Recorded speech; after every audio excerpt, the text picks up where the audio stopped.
Hello అండి, నా పేరు శ్రీనివాస్ అండి. నేను మామూలుగా ఇన్వర్టర్ బ్యాటరీ కొత్తగా తీసుకోవాలి అనుకునే వాళ్ళకు సంబంధించిన కొన్ని ఏవైతే క్వైరీస్ ఉన్నాయో అవి మీకు క్లియర్ చేయడానికి నేను ట్రై చేస్తానండి. మీకు ఏమన్నా డౌట్స్ ఉంటే మీరు తర్వాత అడగచ్చు. జనరల్గా కొత్త ఇన్వర్టర్ బ్యాటరీ ఎవరన్నా తీసుకోవాలనుకున్న వాళ్ళకు ఫస్ట్ ఆఫ్ ఆల్ వచ్చే డౌట్ ఏంటంటే, మా ఇంట్లో ఉన్న లోడ్ ఏంటి, మేము ఎంత కెపాసిటీ ఇన్వర్టర్ తీసుకోవాలా అనేది ఫస్ట్ క్వైరీ వస్తుందండి.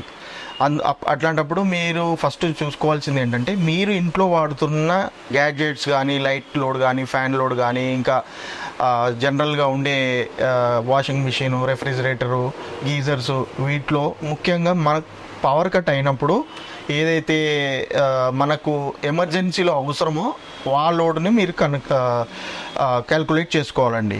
ఆ లోడ్ ఏంటంటే, మామూలుగా జనరల్గా 2 BHK ఫ్లాట్లో వచ్చేసి మీకు 900 VA inverter as per calculation మా లెక్క ప్రకారం సరిపోతుంది మీకు. అందులో ఏంటంటే మీకు 4 లైట్లు, 4 ఫ్యాన్లు, ఒక టీవీ కానీ, లేదంటే ఒక సిస్టమ్, లేదంటే వైఫై రూటర్, ఇవి వాడుకోవచ్చు మీరు. జనరల్గా మార్కెట్లో ఎక్కువ ఉన్న ఇన్వర్టర్లలో మూమెంట్ అయ్యే మోడల్ అనేది 900 VA ఇన్వర్టర్ అనమాట. ఆ 900 VA ఇన్వర్టర్ మీద మీరు 720 వాటేజ్ వరకు లోడ్ వేసుకోవచ్చు. ఆ 720 వాటేజ్ లోడ్ ఏంటంటే, మీరు ఈచ్ బల్బును ఒక 50 వాటేజ్ లాగా, అంటే ఇంతకుముందు మనకు ట్యూబ్ లైట్స్ వస్తుండే, వాటి కెపాసిటీ వచ్చేసి 50 వాటేజ్ అండి. అది కాకుండా ఇప్పుడు జనరేషన్ మారింది కాబట్టి అందరూ LED లైట్లు వాడుతున్నారు. సో దాని యాక్చువల్ వాటేజ్ మీరు తీసుకోవచ్చు. అది వచ్చేసి మీకు బల్బ్ లెవెల్లో అయితే 18 వాటేజ్, CFL లెవెల్లో వస్తే 20 to 25 వాటేజ్ వరకు ఉంటుంది అది. సో అది మీరు యాక్చువల్ లోడ్ అది ఉంటుంది దాంతోపాటు మీకు ఫ్యాన్ వచ్చేసి 100 వాటేజ్ వరకు మనం వేసుకోవచ్చు. 80 to 100 వాటేజ్ ఉంటాయి.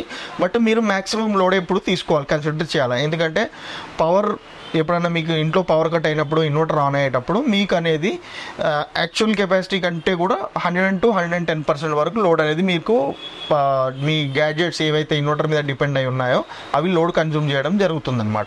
సో అట్లాంటప్పుడు మీకు సిస్టమ్స్ రీస్టార్ట్ అవ్వడం కానీ, లేదంటే యూపీఎస్లో ఇన్వర్టర్లో ఉన్న బోర్డులు కాలిపోవడం కానీ, లేదంటే అందులో ఉన్న ఫ్యూజ్లు ఎగిరిపోవడం అనేది జరుగుతుందనమాట. సో అట్లాంటప్పుడు మీరు ఏంటంటే మ్యాక్సిమం కొంచెం ఇప్పుడు మీద ఉన్న దానికంటే కూడా కొంచెం ఒక 5 watt 10 వాటేజ్ అనేది మీరు జనరల్గా క్యాల్కులేషన్ తీసుకోవాలి. అండ్ దాంతోపాటు మీకు ఇన్వర్టర్ బ్యాటరీ తర్వాత ముఖ్యంగా మన ఇంట్లో, అంటే ఇప్పుడు మీది అపార్ట్మెంట్ అయినా ఇండివిజువల్ హౌస్ కానీ, మన ఇంట్లో ఏదైతే ఇప్పుడు మీరు ఒక బిల్డర్ దగ్గర నుంచి ఒక అపార్ట్మెంట్లో ఫ్లాట్ తీసుకున్నప్పుడు మా ఇంట్లో ఇన్వర్టర్ బ్యాటరీ వైరింగ్ ఉందా అనే డౌట్ కూడా చాలామందికి బేసిక్గా వచ్చే డౌట్ అది. సో అట్లాంటప్పుడు మీరు ఏం చేయాలంటే, ఇలాంటి సాకెట్ ఇక్కడ మీకు చూపిస్తున్నట్టు ఇలా మన ఇంట్లోనే ఉన్న ప్లగ్ మన ఇంట్లోనే ఉన్న సాకెట్కి పెట్టి ఉన్నదనుకోండి, మీకు ఇన్వర్టర్ బ్యాటరీ వైరింగ్ ఉన్నట్టు ఇంట్లో. సో ఈ లోడ్ కనుక్కోవాలన్నప్పుడు మీరు ఈ ప్లగ్ తీసేసి స్విచ్ బంద్ చేస్తే ఏవైతే మీకు కరెంట్ ఉన్నా కానీ ఆఫ్ అయ్యాయో అది మీకు వైరింగ్ చేసి ఉన్నట్టు. జనరల్గా మనకు ఇది ఒక గుర్తనమాట మీకు ఎప్పుడైనా కానీ. సో ఫస్ట్ ఇది ఉన్నదా లేదా చూసుకొని, ఇది ఇలాంటి సెటప్ లేకుంటే కనుక మీరు మీ ఎలక్ట్రీషియన్తో చేసుకోవచ్చు. లేదంటే మీరు ఎవరి దగ్గర ఇన్వర్టర్ బ్యాటరీ కొనే వాళ్ళను మాకు చేసి పెట్టించండి అంటే కూడా వాళ్ళు కూడా మీకు ఇలాంటి కనెక్షన్ అనేది ఇప్పించడం జరుగుతుంది. సో ఇలా ఇవ్వడం వల్ల ఏంటంటే, మీ ఇంట్లో ఉన్న కంప్లీట్ లోడు పవర్ కట్ అయినప్పుడు ఇన్వర్టర్ పైకి రాకుండా ఓన్లీ పర్టికులర్గా ఆ లోడ్కి మాత్రమే మీకు పవర్ సప్లై అనేది ఇవ్వడం జరుగుతుంది. మిగతావన్నీ ఆటోమేటిక్గా ఆఫ్ అయిపోతాయి. లైక్ ఫ్రిడ్జ్ కానీ, రెఫ్రిజిరేటర్ కానీ, గీజర్ కానీ. ఫర్ ఎగ్జాంపుల్ మీరు గీజర్ వాడుతున్న టైంలో పవర్ కట్ అయింది అనుకోండి, ఆ గీజర్ అనేది ఆఫ్ అవ్వడం జరుగుతుంది. రెఫ్రిజిరేటర్ కూడా మీకు ఆఫ్ అవుతుంది.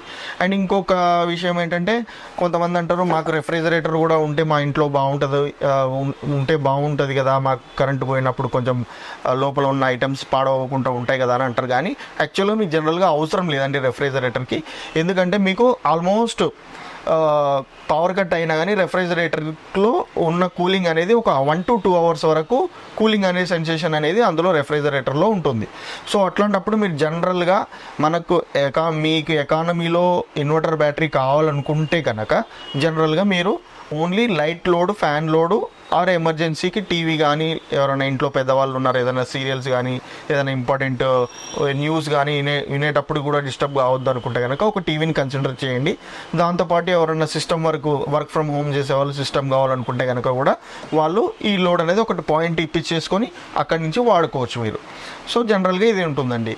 ఇందులో ఏంటంటే ముఖ్యంగా మీరు తీసుకునేటప్పుడు ఎప్పుడైనా కానీ ఇన్వర్టర్ తీసుకోవాలనుకున్నప్పుడు కొంతమంది ఆన్లైన్ యూపీఎస్ కూడా మీకు చెప్తూ ఉంటారు. అదేంటంటే మీరు జనరల్గా ఇన్వర్టర్లో వచ్చేసి 2 రకాలు ఉంటాయండి. ఆన్లైన్ ఉంటుంది, ఆఫ్లైన్ ఉంటుంది. ఆఫ్లైన్ యూపీఎస్ఏ మనం ఇంట్లో డొమెస్టిక్ పర్పస్ వాడేది ఆఫ్లైన్ యూపీఎస్ఏ అనమాట. జనరల్గా ఇలా ఉంటుంది అనమాట. మీకు ఇన్వర్టర్ అంటారు దాన్ని జనరల్గా. యాక్చువల్గా టెక్నికల్ లాంగ్వేజ్లో యూపీఎస్ఏ అంటారు, కానీ ఏంటంటే ఇది ఇన్వర్టర్ అనమాట. సో మీకు ఎప్పుడైనా కానీ ఇంట్లో డొమెస్టిక్ వాడుకోవాలనుకున్నప్పుడు ఇన్వర్టర్ మాత్రమే తీసుకోవాలి, ఆన్లైన్ యూపీఎస్ తీసుకోకూడదు. ఎందుకంటే అందులో ఉండే బ్యాటరీస్ అనేవి మీకు బ్యాకప్, మీకు కావాల్సినంత బ్యాకప్ ఇవ్వరు. ఇవేంటంటే ఇవి ఎక్స్టర్నల్ బ్యాటరీస్ వస్తాయి కాబట్టి మీకు కావాల్సిన బ్యాకప్ని బట్టి మీరు తీసుకునేటప్పుడు ఎవరైతే మీ డీలర్ ఉన్నారో వాళ్ళు మీ లోడ్ను బట్టి బ్యాకప్ క్యాల్కులేట్ చేసి మీకు ఒక ఇంత ఏహెచ్ 100 ఏహెచ్ కానీ 120 ఏహెచ్ కానీ 150 ఏహెచ్ కానీ సజెస్ట్ చేయడం జరుగుతుంది. ఆ లోడ్ అనేది పర్టికులర్గా మీకు కరెంట్ పోయినప్పుడు, పవర్ కట్ అయినప్పుడు మీకు 2 to 3 అవర్స్ వరకు బ్యాకప్ వస్తుంది. సో జనరల్గా ఈ 900 యూపీఎస్తో పాటు మీకు 150 ఏహెచ్ బ్యాటరీ వేసుకుంటే కనుక 720 వాటేజ్ మీరు లోడ్ వరకు రన్ చేసుకోవచ్చు. దానికి మీకు 2.5 to 3 అవర్స్ వరకు బ్యాకప్ వస్తుంది. జనరల్గా మార్కెట్కి వెళ్తే మీకు 3 to 4 అవర్స్ అని చెప్పి మీకు కొంతమంది డీలర్స్ 5 అవర్స్ 6 అవర్స్ అంటారు, కానీ అదంతా రాంగ్ అండి. ఎందుకంటే మనం కూడా జనరల్గా ఆలోచించాల్సింది ఏంటంటే మనం పవర్ కట్ అయినప్పుడు అన్ని ఎట్ ఏ టైం 4 లైట్లు కానీ 4 ఫ్యాన్లు కానీ టీవీ కానీ ఎట్ ఏ టైం వాడడం కాబట్టి మీకు ఒక 2 లైట్లు 2 ఫ్యాన్లు వాడితే మీకు ఆ 4 అవర్స్ నుంచి 6 అవర్స్ 8 అవర్స్ వరకు మీకు రావడం జరుగుతుంది పవర్ కట్ అనేది. సో దీంతో పాటు మీరు ముఖ్యంగా తీసుకోవాల్సిన జాగ్రత్త ఏంటంటే మీరు ఇన్వర్టర్ బ్యాటరీ తీసుకున్నప్పుడు ఎప్పుడైనా కానీ ఇంట్లో ఉన్న అటకపైన కాకుండా జనరల్గా 99% మీరు కిందనే పెట్టుకునేటట్టు ట్రై చేయండి. ఎందుకంటే మీకు ఎప్పుడైనా ఇన్వర్టర్ ప్రాబ్లం వచ్చినా, బ్యాటరీ ప్రాబ్లం వచ్చినా కానీ అది జనరల్గా యాజ్ అ టెక్నికల్గా పర్సన్గా నాకు తెలుసు, కానీ మీకు ఐడియా ఉండదు. కాబట్టి మీరు ఎప్పుడైనా కానీ మీకు వచ్చే టెక్నీషియన్కు ఇన్వర్టర్ కానీ బ్యాటరీ కానీ అందుబాటులో ఉండేటట్టు చూసుకోండి ఎప్పుడైనా కానీ. ఎందుకంటే అతను వచ్చి ఇంత పర్సన్ పైకి ఎక్కి చేయడం అంటే వాళ్ళు చాలా మటుకు హెసిటేట్ చేస్తారు. వాళ్ళు లేదు మేము అంత పైకి ఎక్కలేమండి మీరు దించండి అని అంటారు. మళ్ళీ దించాలంటే ఇన్వర్టర్ బ్యాటరీని ఇవ్వవలసి ఉంటుంది. సో అందుకే 99% 100% మీరు కింద పెట్టుకుంటేనే ఈవెన్ మీరు బ్యాటరీని మెయింటెనెన్స్ చేయడానికి కూడా మీకు అందుబాటులో ఉంటుంది. ఇప్పుడు చాలామంది కస్టమర్లు ఏం చేస్తారంటే ఇన్వర్టర్ బ్యాటరీ తీసుకున్నప్పుడు మాకు ఇక్కడ లోకల్లో ఇంట్లో డిస్టర్బ్ ఉండకుండా మేము పైన పెట్టేస్తామని చెప్పి పెట్టేస్తారండి.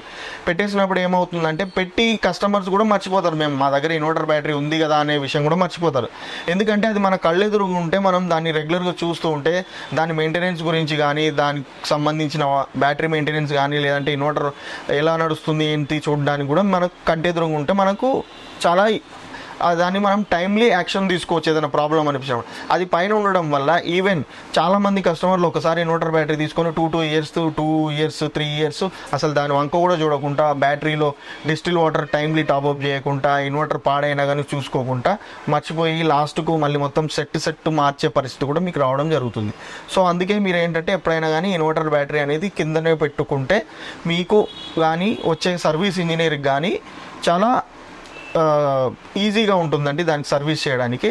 సో దాంతోపాటు ముఖ్యంగా మనం చూసుకోవాల్సింది ఏంటంటే నెక్స్ట్ బ్రాండ్ అండి. బ్రాండ్ వచ్చేసి మీకు మార్కెట్లో మీకు ఇన్వర్టర్ బ్యాటరీకి సంబంధించిన సర్వీస్ ఇచ్చే కంపెనీలు చాలా ఉన్నాయి. అందులో లూమినస్ తీసుకోవచ్చు, ఎక్సైడ్ తీసుకోవచ్చు, అమెరాన్ తీసుకోవచ్చు. సో ఇంకా మైక్రోటెక్ ఉందండి, ఇంకా ఇంకా చాలా ప్రొడక్ట్స్ మార్కెట్లో ఉంటాయి. అందులో ఏంటంటే మీరు ఇన్వర్టర్ బ్యాటరీ కేటగిరీలో ఏది ఎక్కువ రోజుల నుంచి ఎక్కువ మార్కెట్లో ఉన్నది అండ్ దాని సర్వీస్ ఎలా ఉందనేది మీరు 1-2 సార్లు పరీక్షించి తీసుకోండి. అండ్ ఇందులో ముఖ్యంగా ఏంటంటే మీరు ఏ బ్రాండ్ అన్నా తీసుకోవచ్చు, ఇబ్బంది లేదు. బట్ ఏంటంటే దాని మెయింటెనెన్స్ అనేది మన మీద డిపెండ్ అయి ఉంటుంది. సో మనం మెయింటెనెన్స్ అనేది టైమ్లీ మీకు వీలైనప్పుడు మీరు చేసుకోవడమా, లేదు మేము చేయలేము అనుకున్నప్పుడు మీరు కొన్న డీలర్ని కానీ లేదంటే కంపెనీకి కంప్లైంట్ లాగిన్ చేసి సర్వీస్ ఇంజనీర్ కానీ పిలవడం కానీ చేసుకుంటే మీకు అనేది బ్యాటరీ లైఫ్ అనేది ఎక్కువ వస్తుందండి ముఖ్యంగా. సో దాంతోపాటు మీరు ఎప్పుడైనా ఇన్వర్టర్ బ్యాటరీ కొనాలనుకున్నప్పుడు ఏదైనా కానీ inverter and battery same company ఉండేటట్టు చూసుకోండి. ఇది చాలామంది ఇంతకుముందు నేను చాలా వీడియోలు చూసాను, ఇంతకుముందు కూడా ఎవరు కూడా ఈ పాయింట్ అనేది మీకు చెప్పలేకపోయారు. బట్ నాకు ఐడియా ఉంది కాబట్టి చెప్తున్నాను. ఎందుకంటే జనరల్గా మనకు ఇన్వర్టర్ బ్యాటరీ కొంటాం అంతే, కానీ అందులో టెక్నికల్గా బ్యాటరీ ప్రాబ్లమ్ అంటే ఎప్పుడన్నా మనకు పవర్ కట్ అయినప్పుడు బ్యాటరీలో ప్రాబ్లం వచ్చిందా, ఇన్వర్టర్లో ప్రాబ్లం వచ్చిందా అనే విషయం మనకు తెలియదు జనరల్గా. ఈవెన్ నేను నా సెగ్మెంట్లో ఉన్న ప్రొడక్ట్ గురించే నాకు ఐడియా ఉంటుంది. నేను నా సెగ్మెంట్ దాటి బయటకు వెళ్ళిన అనుకోండి, వేరే ఆ సెగ్మెంట్ గురించి నాకు కూడా ఐడియా ఉంటుంది, జనరల్గా కామన్గా అదే ఉంటుంది. సో అందుకే ఏంటంటే మీరు ఎప్పుడైనా ఇన్వర్టర్ బ్యాటరీ తీసుకున్నప్పుడు కూడా same company inverter, same company battery తీసుకుంటే మీకు ఫ్యూచర్లో చాలా హెల్ప్ఫుల్ ఉంటుందండి. ఎందుకంటే చాలా సందర్భాల్లో కస్టమర్సు ఫలానా ఎక్సైడ్ బ్యాటరీ, ఫలానా మైక్రోటెక్ ఇన్వర్టర్, లేదంటే ఫలానా లూమినస్ ఇన్వర్టర్, లేదంటే ఎక్సైడ్ బ్యాటరీ, అట్లా చాలామంది పర్చేస్ చేస్తూ ఉంటారు. ఎందుకంటే వాళ్ళకి ఆ బ్రాండ్ అంటే ఇష్టం అయి ఉండొచ్చు. బట్ ఏంటంటే మీకు ఎప్పుడైనా సర్వీస్ ప్రాబ్లం వచ్చినప్పుడు, ఇన్వర్టర్లో ప్రాబ్లం ఉందా, బ్యాటరీలో ప్రాబ్లం ఉందా తెలియక మీకు తెలిసిన కంపెనీ కంప్లైంట్ లాగిన్ చేసినప్పుడు ఆ టైంలో వాళ్ళు వచ్చిన వాళ్ళు ఏమంటారంటే మా ఇన్వర్టర్ బాగానే ఉందండి, బ్యాటరీలో ప్రాబ్లం అయి ఉండొచ్చు, మీరు మళ్ళీ కంప్లైంట్ లాగిన్ చేసుకోండి ఆ కంపెనీకి అని చెప్పి ఇలా జరుగుతుంది. లేదంటే మీరు బ్యాటరీలో ప్రాబ్లం ఉందనుకొని కంప్లైంట్ చేసినప్పుడు ఇన్వర్టర్లో ప్రాబ్లం ఉండొచ్చు. అట్లా 2 టైమ్స్ 3 టైమ్స్ మీరు సర్వీస్ ఇంజనీర్ దగ్గరికి వెళ్ళాల్సి ఉంటుంది. సో అలా కాకుండా ఒకటే బ్రాండ్ తీసుకున్నారనుకుంటే మీకు గనక మీరు కంప్లైంట్ లాగిన్ చేసి ఒక సింగిల్ కంప్లైంట్తో వచ్చిన సర్వీస్ ఇంజనీర్ ఇన్వర్టర్లో ప్రాబ్లం ఉన్నా, బ్యాటరీలో ప్రాబ్లం ఉన్నా అతనే రెక్టిఫై చేసేసి మీకు మీ ప్రాబ్లం రిజాల్వ్ చేయడం జరుగుతుంది. సో అందు గురించి అని ఎప్పుడు మీరు ఇన్వర్టర్ బ్యాటరీ అంటే సేమ్ బ్రాండ్, లైక్ లూమినస్ అంటే Luminous inverter, Luminous battery, Exide అంటే Exide inverter, Exide battery, Amaron అంటే Amaron inverter, Amaron battery, and Amaze అంటే అమేజ్ ఇన్వర్టర్, అమేజ్ బ్యాటరీ, మీరు అలానే సేమ్ నేమ్ ఉన్న ఒకటే బ్రాండ్ తీసుకుంటే మీకు అనేది భవిష్యత్తులో మీ ప్రాబ్లమ్స్ ఏవైనా కానీ సింగిల్ కంప్లైంట్తో రిజాల్వ్ అవుతాయండి.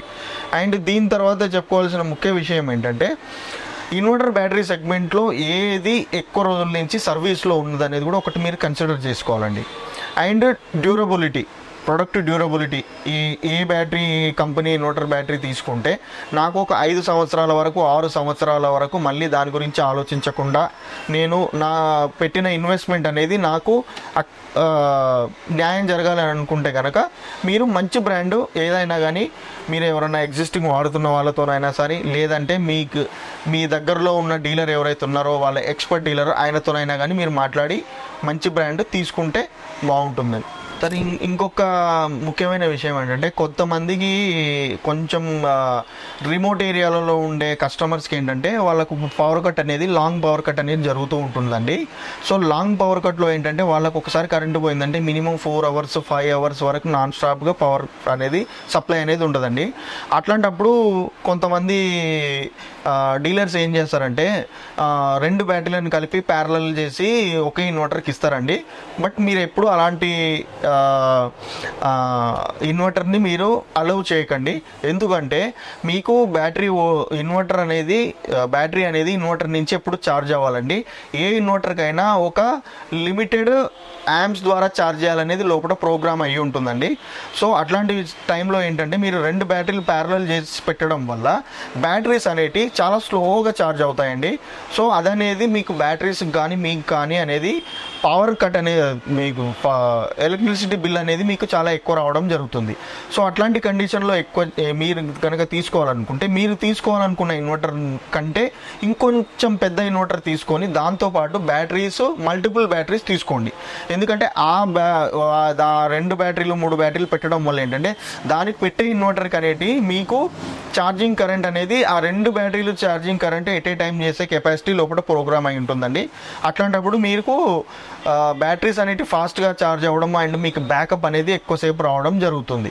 లైక్ ఇప్పుడు మీకు ఇన్వర్టర్ వచ్చేసి సింగిల్ బ్యాటరీ ఇన్వర్టర్ ఎప్పుడైనా 12 వోల్ట్లో ఉంటుందండి. ఈచ్ బ్యాటరీ 12 వోల్ట్ కంటైన్ ఉంటుందండి.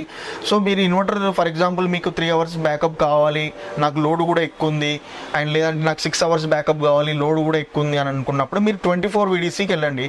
24 VDCలో ఏంటంటే మీకు ఒక ఇన్వర్టర్కి 2 బ్యాటరీలు కనెక్ట్ చేయడం జరుగుతుంది. అది కూడా లీగల్ వేగా టెక్నికల్లీ సజెస్టెడ్ అనమాట. అది కంపెనీ డిజైన్ చేసి లోపల ప్రోగ్రామ్ అయ్యి ఉంటుంది. సో అట్లాంటప్పుడు మీరు ఏంటంటే 2 బ్యాటరీలు ఇన్వర్టర్ తీసుకోవడం వల్ల మీకు బ్యాటరీస్ కూడా తొందరగా ఛార్జ్ అవుతాయి అండ్ బ్యాకప్ కూడా లాంగ్ బ్యాకప్ రావడం జరుగుతుంది. ఏంటంటే బ్యాటరీస్ కూడా ఇన్ టైంలో ఛార్జ్ అవ్వకుంటే కనుక మీకు దానికి ఉండే లైఫ్ మీద ఎఫెక్ట్ పడుతుంది. సో మీకు 4 years 3 years వచ్చే బ్యాటరీ కనుక మీకు అట్లా ప్యారలల్లో చేసి పెట్టుకుంటే కనుక మీకు 2 years 2.5 years రావడమే జరుగుతుంది. సో మీరు ఇట్లా మీకు బ్యాకప్ ఎక్కువ కావాలనుకున్నప్పుడు 24 VDC 36 VDC అట్లా 2 battery 3 battery 4 battery 6 battery systems కూడా మార్కెట్లో అవైలబుల్ ఉన్నాయి. మీకు అంత ఇన్వర్టర్లో అంటే మీకు లూమినస్లో మైక్రోటెక్లో అవైలబుల్ ఉంటాయండి. అందులో మీరు అట్లా మీరు మీ VDC ఎంత మీకు ఎంతసేపు బ్యాకప్ కావాలా అనేది చూసుకొని మీరు డీలర్ని అడిగి మరీ తీసుకోండి. VDC చెక్ చేసుకోండి. అండ్ బ్యాటరీస్ మీద కూడా మీరు ఎప్పుడైనా పర్చేజ్ చేసేటప్పుడు ఈ మార్కెట్లో చాలా బ్యాటరీస్కి దాని యొక్క ప్రాపర్ యాంపియర్ అనేది మెన్షన్ చేయడం జరగట్లేదండి. మీకు ఏంటంటే ఓన్లీ మోడల్ నెంబర్ చూపించి 1500 ఉంటే ఇది 1500 ఉంది కదా 150H బ్యాటరీ అని అంటారండి. అలాంటి బ్యాటరీస్ మీరు ఎప్పుడు కొనకూడదండి. మీరు దానిపైన 150Ah అని మెన్షన్ ఉంటేనే 150H బ్యాటరీ అండి. 100Ah అని ఉంటేనే 100Ah అండి మీరు ఎప్పుడైనా కానీ. ఎందుకంటే మీకు చాలా కంపెనీల్లో ఈవెన్ బ్రాండెడ్ కంపెనీలో కూడా కొన్ని మోడల్స్ అనేవి ఓన్లీ వాళ్ళు ఏంటంటే ప్రైస్ కాంపిటీట్ చేయడానికి మీకు తక్కువ కెపాసిటీ ఉన్న బ్యాటరీస్ని మోడల్ నెంబర్తో ప్రింట్ చేసి మీకు ఇవ్వడం జరుగుతుంది. అట్లాంటివి మీరు అస్సలు కొనకూడదు. మీరు తీసుకునేటప్పుడు ప్రాపర్గా మీకు యాంపియర్ ఎంత అండ్ ఇన్వర్టర్ కెపాసిటీ ఎంత అనేది మీరు కరెక్ట్ కనుక్కొని తీసుకుంటే మీకు అనేది మీరు పెట్టిన డబ్బులకి మీకు న్యాయం అనేది జరుగుతుందండి. ఫ్రెండ్స్, చాలా సందర్భాల్లో బ్యాటరీ ఛార్జింగ్ ఏ టైంలో పెట్టాలి అని చెప్పి మీరు అడుగుతూ ఉంటారు. సో బ్యాటరీ ఛార్జింగ్ అనేది ఇలా పెట్టడం జరుగుతూ ఉంటుంది. ఇది ఎలా అంటే ఇప్పుడు మీరు మీ దగ్గర ఎప్పుడైనా ఇన్వర్టర్ బ్యాటరీ ప్రాబ్లం వచ్చినప్పుడు అదే కొంతమంది కస్టమర్స్ అటకపైన పెట్టి మర్చిపోవడం అలాంటి సందర్భాల్లో ఏంటంటే బ్యాటరీ ఇన్వర్టర్ ప్రాబ్లం అయినప్పుడు బ్యాటరీ అనేది ఐడల్గా మారిపోతుంటుందండి. సో అట్లాంటి టైంలో ఏంటంటే మీకు ఇన్వర్టర్ ప్రాబ్లం ఎప్పుడైనా వచ్చినప్పుడు ఇమ్మీడియట్లీ రెస్పాండ్ అయ్యి మీరు ఇన్వర్టర్ మార్చుకుంటే ప్రాబ్లం లేదంటే బ్యాటరీ అనేది డిశ్చార్జ్ అవ్వడం ఖచ్చితంగా జరుగుతుందన్నమాట.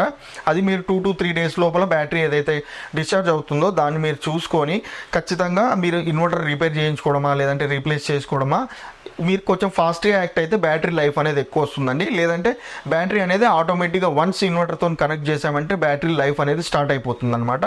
సో ఛార్జింగ్ డిశ్చార్జింగ్ అనేది బ్యాటరీ ప్రాపర్గా ఉన్న రోజులు దాని లైఫ్ ఉన్న రోజులు కంటిన్యూషన్ అనేది ప్రాసెస్ అనేది జరుగుతూ ఉంటుంది.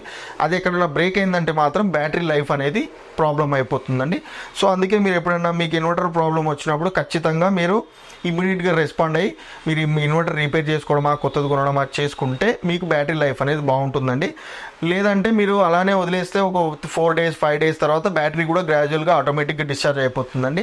సో అప్పుడు మళ్ళీ మేము తీసుకొచ్చి ఇలా మా దగ్గర మేము అందులో వాటర్ టాప్అప్ చేసుకొని యాసిడ్ లాంటిది పోసి మళ్ళీ మేము ఛార్జ్ చేయడం జరుగుతుందండి. సో ఇలాంటి కండిషన్ మాత్రం మీరు ఎప్పుడు తెచ్చుకోకూడదు. మీ బ్యాటరీ లైఫ్ అనేది మీ చేతిలోనే ఉంటుంది, మీ మెయింటెనెన్స్ చేతిలోనే ఉంటుంది.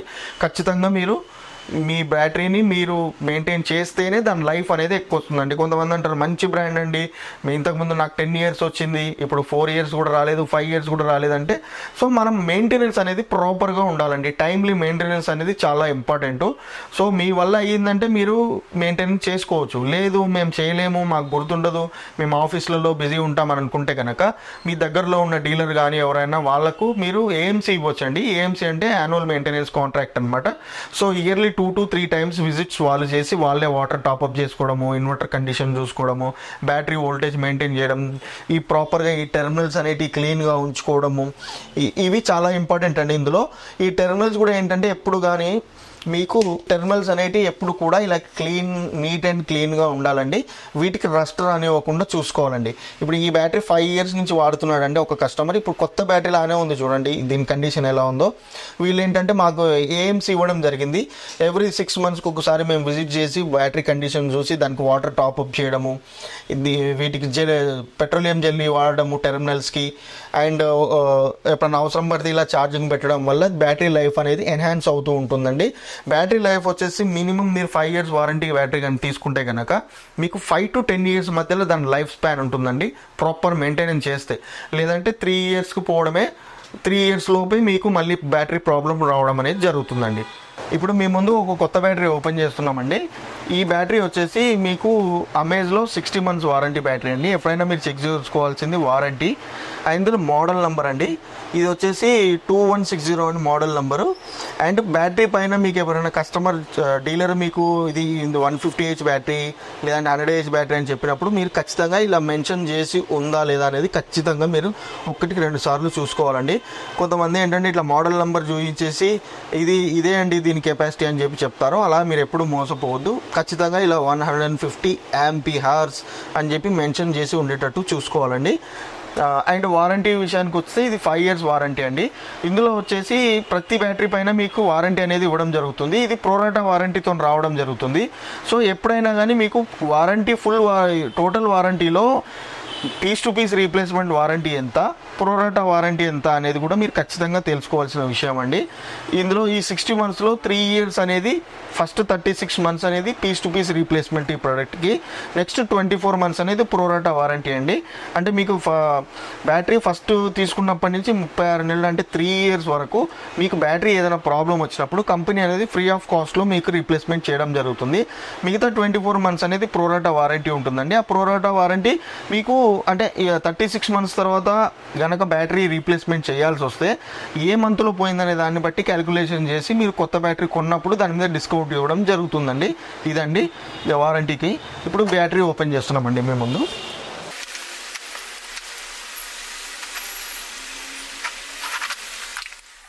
ఇవి బ్యాటరీ పైన పెట్టే ఫ్లోటర్స్ అండి. ఈ బ్యాటరీకి 6 ఫ్లోటర్స్ ఉంటాయండి. ఇవి కొత్త స్క్రూస్ అండి. ఈ 2 స్క్రూస్ ఉంటాయి. అండ్ బ్యాటరీ వారంటీ కార్డ్ అండి. మీరు ఎప్పుడు ఇన్వర్టర్ బ్యాటరీ కొన్నా బిల్లు వారంటీ కార్డ్స్ అనేవి కంపల్సరీ జాగ్రత్తగా ఉంచాలండి. ఆ బ్యాటరీ వారంటీ లేదా ఇన్వర్టర్ వారంటీ ఉన్నంత వరకు ఇవి ఖచ్చితంగా ఉండాలండి. ఎందుకంటే మీకు ఎప్పుడైనా ప్రాబ్లం వచ్చినప్పుడు ఫ్యూచర్లో మీకు ఏదైనా కంపెనీ నుంచి మీరు కంప్లైంట్ లాగిన్ చేయాలనుకుంటే కనుక వాళ్ళు వచ్చిన సర్వీస్ ఇంజనీర్ ఇన్వర్టర్కి సంబంధించి లేదా బ్యాటరీకి సంబంధించిన వారంటీ కార్డ్స్ కంపల్సరీ అడుగుతారండి. జాగ్రత్తగా ఉంచుకోవాలండి, మీరు మెయింటైన్ చేసుకోవాలా. కొత్త బ్యాటరీ అనేది ఎప్పుడు ఫుల్గా సీల్డ్ మెయింటెనెన్స్తో వస్తుందండి. సో ఇది టాల్ ట్యూబ్లర్ బ్యాటరీ అండి. బ్యాటరీ మోడల్స్ వచ్చేసి జనరల్గా 3 మోడల్స్ ఉంటాయండి. Tall tubular, short tubular, flat plate అండి. ఇప్పుడు జనరల్గా ఏ కంపెనీలో కూడా అంటే కొన్ని బ్యాటరీస్కు చిన్న హైట్ ఉన్నందుకు ఫ్లాట్ బ్యాటరీ అంటారండి. బట్ అది ఫ్లాట్ టాల్ ట్యూబ్లర్ అనేది టెక్నాలజీ అండి. ఎప్పుడైనా మీరు బ్యాటరీ కొనేటప్పుడు ఇలా ట్యూబ్లర్ అని రాసి ఉన్నదే ఖచ్చితంగా కొనాలండి. ఫ్లాట్ ప్లేట్ బ్యాటరీ కొనొద్దు. ఫ్లాట్ అంటే పొట్టిగున్నదాన్ని ఫ్లాట్, పొడుగున్నదాన్ని ట్యూబ్లర్ అని చెప్పి చాలామంది చెప్తుంటారు. అది అనేది తప్పండి. ఇందులో ఉండే టెక్నాలజీని బట్టి ఇలా రాయడం జరుగుతుందనమాట. ఇది ట్యూబ్లర్ టెక్నాలజీ కాబట్టి ఇలా ఉంటుంది. ఇందులో హైట్ తక్కువ ఉన్నది కూడా ట్యూబ్లర్ అనే వస్తుంది ఖచ్చితంగా. సో కానీ ఏంటంటే వాళ్ళు షార్ట్ ఉన్నదాన్ని ఫ్లాట్ అని చెప్పి అనడం అని జరుగుతుంది. అది రాంగ్ అండి. బ్యాటరీలో వాడే టెక్నాలజీ ఫ్లాట్, ట్యూబ్లర్ అని 2 ఉంటాయండి. సో ఎప్పుడైనా మీరు బ్యాటరీ అనేది ట్యూబ్లర్ టెక్నాలజీది కొంటే బ్యాటరీ లైఫ్ అనేది ఎక్కువ ఉంటుందండి. లాంగ్ డ్యూరబిలిటీ లైఫ్ ఇస్తుంది బ్యాటరీ. ఇది యూపీఎస్ అండి. ఇది మోడల్ నెంబర్ వచ్చేసి 1075 అండి. బట్ దీని యాక్చువల్లీ VA వచ్చేసి 900 VA అండి. 900 VA అనేది ఎప్పుడు మీకు ఇన్వర్టర్ కెపాసిటీ VAలోనే ఇవ్వడం జరుగుతుంది. 900 మీద మీరు 80% అంటే దీనికి ఏ ఇన్వర్టర్కైనా కానీ ఇంతకుముందు చెప్పిన వీడియోలాగా పవర్ ఫ్యాక్టర్ అనేది ఉంటుంది. ఈ ఇన్వర్టర్ పవర్ ఫ్యాక్టర్ 0.8 అండి. సో 900 × 80% వేసుకుంటే 720 wattage అనేది వస్తుందండి. సో 720 wattage వరకు దీనిపైన లోడ్ వేసుకోవచ్చు మీరు. సో ఇన్వర్టర్ వచ్చేసి అండ్ ఇది ప్యూర్ సైన్ వేవ్ అండి. బ్యాటరీ ఫాస్ట్గా ఛార్జ్ అవుతుంది. నాయిస్లెస్ ఆపరేషన్స్ అంటే జనరల్గా ఇందులో సైన్ వేవ్, స్క్వేర్ వేవ్ అని ఇన్వర్టర్లు వస్తాయండి మార్కెట్లో. ఎప్పుడు మీరు తీసుకున్న ఇంటికి domestic purpose pure sine wave తీసుకోవాలండి. ఎందుకంటే మీకు జనరల్గా లైట్లు కానీ ఫ్యాన్లు కానీ వాడినప్పుడు స్క్వేర్ వేవ్ ఇన్వర్టర్ తీసుకుంటే కనుక మీకు నాయిస్ అనేది రావడం జరుగుతుంది ఫ్యాన్ తిరిగినప్పుడు. అండ్ ట్యూబ్ లైట్ అయితే కనుక మీకు హమ్మింగ్ నాయిస్ అని చెప్పి మీకు ఇట్లా నాయిస్ వస్తుందండి స్క్వేర్ వేవ్ తీసుకుంటే. ఇది వచ్చేసి సైన్ వేవ్ అండి. సైన్ వేవ్లో మీకు నాయిస్లెస్ ఆపరేషన్స్ జరుగుతాయండి. ఇది చాలా కంపెనీలు మనకి ఇక్కడ సౌత్ ఇండియాలో వచ్చేసి మ్యాక్సిమం సైన్ వేవ్సే రన్ అవుతాయండి. నార్త్లో వచ్చేసి స్క్వేర్ వేవ్స్ వాడతారు. అండ్ విలేజెస్లో ఎక్కడైతే వోల్టేజ్ ఫ్లక్చువేషన్స్ ఎక్కువ ఉంటాయో వాళ్ళకు టైమ్లీ కరెంట్ రాదు అనుకున్న చోటనే ఎక్కువ స్క్వేర్ వేవ్ సజెస్ట్ చేస్తారు. అండ్ ప్రైస్తో కూడా కొంతమంది స్క్వేర్ వేవ్ తక్కువ ఉండడం వల్ల కస్టమర్కి తక్కువ బడ్జెట్లో ఇద్దామన్న ఇష్యూలో వాళ్ళు మీకు అది సజెస్ట్ చేయడం జరుగుతుంది. బట్ ఎప్పుడు అట్లాంటి స్క్వేర్ వేవ్ ఇన్వర్టర్లను మీరు ఎంటర్టైన్ చేయకండి. ఎప్పుడు ఇంటికి వాడాలన్నా ప్యూర్ సైన్ వేవ్ ఇన్వర్టర్ వాడాలండి. ఇప్పుడు ఇన్వర్టర్ కూడా ఓపెన్ చేసి చూపిస్తాం.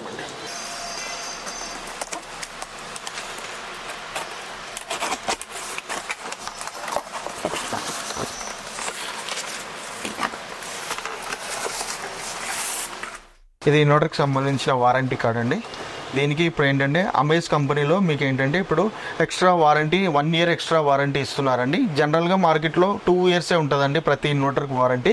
బట్ మా కంపెనీ ఏంటంటే మీకు 1 year ఎక్స్టెండెడ్ వారంటీ ఇస్తుందండి. ఈ పీరియడ్లో కనుక అంటే మీరు అప్ టు జూన్ వరకు తీసుకుంటే కనుక 1 year ఎక్స్ట్రా ఎక్స్టెండెడ్ వారంటీ వస్తుంది. అంటే 24 months plus 12 months 36 months warranty వస్తుందండి.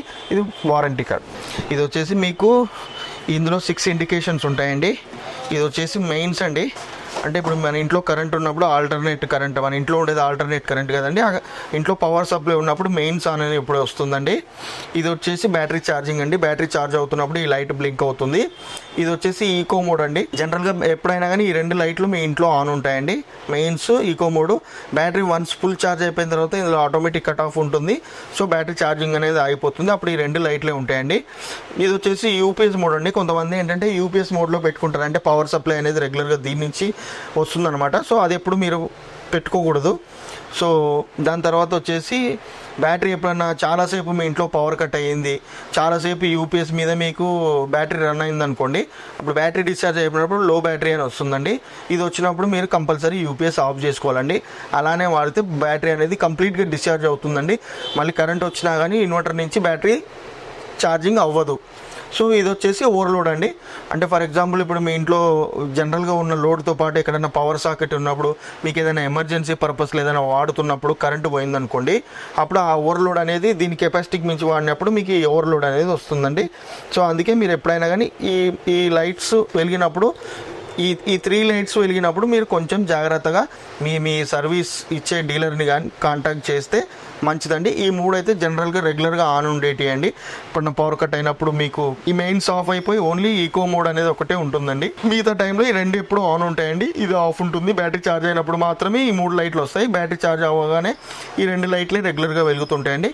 ఈ 3 లైట్లు అనేది మీకు ఏదైనా ప్రాబ్లం వచ్చింది అన్నప్పుడు మీరు కాషియస్ అవ్వాల్సిన టైంలో ఈ 3 లైట్లు వెలుగుతాయండి.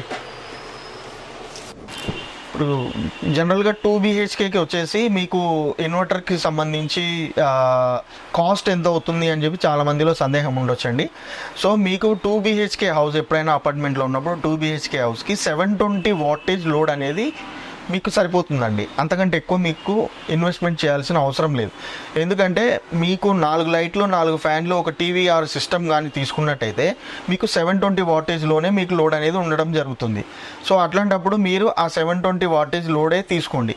మీకు అలాంటప్పుడు మీకు ఎప్పుడైనా 720 wattage కంటే ఎక్కువ లోడ్ ఉంది మీరు అనుకున్నప్పుడు ఫర్దర్ మోడల్కి వెళ్ళొచ్చండి.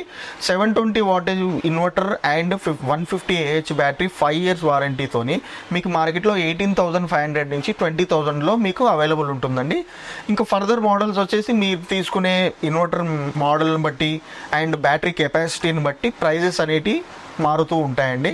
సో జనరల్గా మీకు గుర్తుండాల్సింది ఏంటంటే 2 BHK హౌస్కి 18,500 to 2,000 రూపీస్ 20,000 రూపీస్ మధ్యలో బడ్జెట్ అనేది మీరు ఒకసారి గుర్తుంచుకోండి. ఇదండి మా బ్యాటరీలో మామూలుగా జనరల్గా కస్టమర్స్ కూడా కొన్ని సందర్భాల్లో సందేహాలు రావచ్చండి. బ్యాటరీలో వాటర్ ఇంట్లో వచ్చే ట్యాప్ వాటర్ పోయొచ్చా, లేదంటే వేరే డిస్టిల్ వాటర్ కొనుక్కొచ్చి పోయాలా అని చెప్పి కొంతమంది అడుగుతూ ఉంటారండి. జనరల్గా వచ్చేసి మీరు ఎప్పుడైనా కానీ ఈవెన్ కొంతమంది మీ దగ్గరికి సర్వీస్ వాళ్ళు వచ్చినా కూడా వాళ్ళు వాటర్ మర్చిపోయినప్పుడు మీ దగ్గరే వాటర్ తీసుకొని అందులో వాటర్ టాప్అప్ చేయడం అనేది జరుగుతుందండి. అలాంటిది మీరు ఎప్పుడూ ఎంటర్టైన్ చేయకూడదండి. ఎందుకంటే బ్యాటరీలో ఎప్పుడైనా కానీ మీరు డిస్టిల్డ్ వాటర్, డీమినరలైజ్డ్ వాటర్ మాత్రమే వేయాలండి. ఎందుకు అంటే మనం ఇండ్లలో వాడే నీళ్ళలో మినరల్స్ అవన్నీ కార్బోహైడ్రేట్స్ అనేటివి అన్నీ ఉంటాయండి. అవి ఎప్పుడూ కూడా బ్యాటరీకి యాంటీ అండి. అవి వాడడం వల్ల ఏంటంటే బ్యాటరీలో ఉన్న ప్లేట్స్ ఏవైతే ఉన్నాయో అవి అనేటివి మెల్ట్ అవ్వడం జరుగుతుందండి. సో అట్లాంటి సందర్భంలో ఎప్పుడైనా కానీ మీకు ప్రతి బ్యాటరీ షాప్లో డిస్టిల్ వాటర్ దొరుకుతుందండి. మీకు లీటర్ వచ్చేసి 1 లీటర్ బాటిల్ 25 నుంచి 30 రూపీస్లో, 150 రూపీస్లో మీకు 5 లీటర్ వాటర్ బాటిల్ రావడం జరుగుతుంది. మీరు 150 Ah బ్యాటరీ కనుక వాడుతున్నట్టయితే ఒక 5 లీటర్ వాటర్ బాటిల్ తీసుకొని మీరు బ్యాటరీలో టాప్అప్ చేసుకోవచ్చండి. మీరు కూడా చేసుకోవచ్చండి. లేదు మీకు చేయడానికి ఇబ్బందిగా ఉందంటే మీ దగ్గరలో ఉన్న ఏ డీలర్ అయినా కానీ చెప్తే వాళ్ళు వచ్చి వాటర్ టాప్అప్ చేస్తారండి. సో ఖచ్చితంగా మీరు డిస్టిల్డ్ వాటరే వాడాలండి అందులో. అండ్ ఈ వాటర్ టాప్అప్ అనేది వచ్చేసి మీకు ఎప్పుడైనా కానీ ఇంట్లో బ్యాటరీ ఇన్వర్టర్ బ్యాటరీ తీసుకున్నప్పుడు అందులో మీకు ప్రతి బ్యాటరీకి 6 ఫ్లోటర్స్ పైన అమర్చడం జరుగుతుందండి. కొన్ని కంపెనీలలో 1-2 ఇస్తారు, బట్ జనరల్గా మీకు మార్కెట్లో వచ్చే బ్యాటరీలలో 6 ఇండికేటర్స్ ఉంటాయండి. అందులో రెడ్ సిగ్నల్ ఎప్పుడు పైకే ఉంటుందండి. పైకి ఉన్నప్పుడు మీరు వాటర్ టాప్అప్ చేయాల్సిన అవసరం లేదు. ఎప్పుడైతే ఆ రెడ్ సిగ్నల్ అనేది కిందికి వచ్చినప్పుడు మాత్రమే మీరు వాటర్ టాప్అప్ చేసుకోవాలండి. అది కూడా ఏంటంటే ఆ ఫ్లోటర్స్ పెట్టి దాని పక్కన ఉన్న క్యాప్స్ ఏవైతే ఉన్నాయో అవే ఓపెన్ చేసి వాటి ద్వారా మాత్రమే వాటర్ మీరు టాప్అప్ చేయాలి. ఎందుకంటే కొంతమంది ఫుల్గా వాటర్ అనేది టాప్అప్ చేయడం జరుగుతుంది. అలాంటప్పుడు ఏంటంటే మీకు బ్యాటరీ ఛార్జ్ అవుతున్నప్పుడు వాటర్ అనేది అందులో ఎప్పుడూ మరుగుతూ ఉంటాయండి. అవి స్పిల్ అవ్వకుండా మీకు బయటికి రాకుండా ఉండాలంటే ఖచ్చితంగా మీరు ఫ్లోటర్స్ పెట్టి ఫ్లోటర్ పైకి రాగానే మీరు వాటర్ ఆపేసేయాలండి. మీరు అంతకు మించి వాటర్ పోస్తే ఏంటంటే మళ్ళీ మీ ఫ్లోర్ మీదకి పడడము లేదంటే మీ బట్టల మీద పడడం అనేది జరుగుతుంది. సో ఆ డిస్టిల్ వాటర్ ఎప్పుడైతే మీ కాటన్ బట్టల మీద పడింది అనుకోండి, మీ కాస్ట్లీ కాటన్ బట్టలు కానీ ఏవైనా కానీ సిల్క్ కానీ ఏవైనా కానీ బట్టలు అనేటివి పాడైపోతాయండి. సో అందు గురించి అని మీరు ఎప్పుడు అందులో ఓవర్గా టాప్అప్ చేయకుండా సరిపడా మీరు టాప్అప్ చేసుకోండి. మీకు 6 to 9 months లోపల మీరు 6 monthsకి ఒకసారి మీరు చెక్ చేసుకుంటే కనుక వాటర్ అవసరం ఉంటేనే ఆ ఇండికేటర్స్ ఎప్పుడైతే కిందికి జారినప్పుడు మాత్రమే వాటర్ పోయాలండి. లేదంటే 6 months అయింది కదా వాటర్ తగ్గకుండా కానీ మీరు పోస్తానే లాంటి విషయం మాత్రం మీరు చేయకండి. ఖచ్చితంగా మీరు వాటర్లో ఫ్లోటర్స్ ఏవైతే రెడ్ కలర్ కిందికి వచ్చినప్పుడు మాత్రమే వాటర్ టాప్అప్ చేయాలండి. 5 లీటర్ బాటిల్లో మీరు అట్లీస్ట్ మీకు 1 year వస్తుందండి మీరు కొత్త బ్యాటరీ కనుక తీసుకుంటే కనుక. లేదు మీకు పాత బ్యాటరీ ఉంది 3 years 4 years ఉంది, మేము 5 లీటర్ వాటర్ బాటిల్ మొన్ననే పోసాము, ఒక 2 months తర్వాత మళ్ళీ వాటర్ దిగిపోయిందంటే అప్పుడు బ్యాటరీ కండిషన్ అనేది వీక్గా ఉంది. సో మీకు బ్యాటరీ రీప్లేస్మెంట్ అనేది నియర్లో ఉందనేది మీరు ఒకటి గుర్తుంచుకోవాల్సిన విషయం అండి. ఎప్పుడు వాటర్ కన్జప్షన్ బ్యాటరీది అయ్యిందంటే అప్పుడు బ్యాటరీ ఆల్మోస్ట్ దాని లైఫ్ అనేది అయిపోవడానికి సిద్ధంగా ఉంది అని చెప్పి మీరు ఒకటి గుర్తుంచుకోవాలండి.